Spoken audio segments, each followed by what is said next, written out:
सभी को नमस्कार बच्चों। आज हमारा फिजिक्स में नया टॉपिक है प्रकाश का परिकिरणन।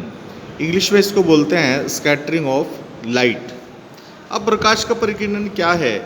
जब प्रकाश किसी ऐसे माध्यम से गुजरता है जिसमें धुआं, धूल के कण आदि उपस्थित हों तो उसका कुछ भाग विभिन्न दिशाओं में फैल जाता है। इस घटना को हम प्रकाश का परिकिरणन कहते हैं। जैसे आप देखते हैं कि हमें आसमान जो है वह नीला दिखाई देता है। इसका क्या कारण है? और जैसे खतरे के सिग्नल जो हैं वे लाल रंग के बनाए जाते हैं, तो इसका क्या कारण है? तो ये जो दोनों घटनाएं हैं, या और भी आप देख सकते हैं कि सूर्य सुबह के समय उगते समय और सायंकाल के समय डूबते समय लाल रंग का दिखाई देता है। तो इस प्रकार से ये दोनों घटनाएं जो प्रकाश के परिकिरणन से संबंधित हैं।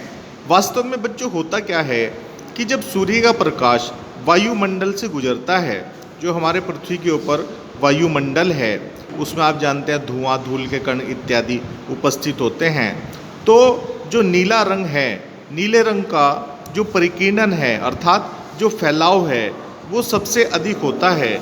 इस कारण आसमान हमें नीले रंग का दिखाई देता है। ये बच्चों बहुत ही इम्पोर्टेंट क्वेश्चन है।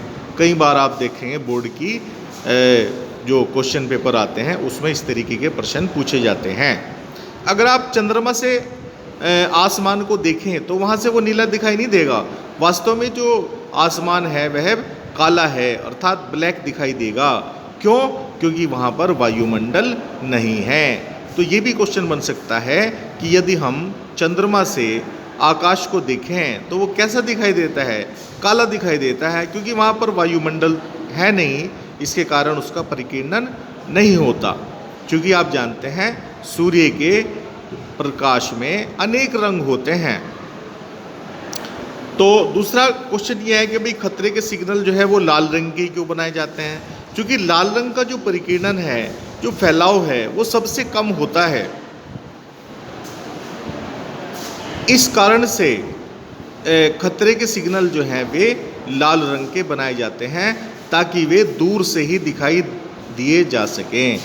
जैसे आप देखते होंगे कि हमारे जो रेलगाड़ी है उसके सामने जो रेड लाइट होती है, खतरे के सिग्नल जो हैं वो रेड कलर के बनाए जाते हैं, क्योंकि वह दूर से ही हमें दिखाई देता है, क्योंकि उसका जो फैलाव है, परिकिरणन है, वह सबसे कम होता है। तो इसी प्रकार से आप देखते होंगे जो हमारे व्हीकल्स हैं, बाइक हैं, मोटरसाइकिल्स हैं, उनके पीछे भी लाल रंग का क्या है, रिफ्लेक्टर लगा होता है। तो वो इसी कारण से लगा होता है कि चूँकि लाल रंग जो है वो दूर से ही दिखाई दे जाता है, उसका परिकिरणन सबसे कम होता है। तो बच्चों आज की वीडियो में इतना ही है। इसका मैं PDF भी सेंड कर दूंगा। कोई इस से संबंधित विषय से संबंधित कोई समस्या है तो आप मुझसे डिस्कस कर सकते हैं। सभी का धन्यवाद।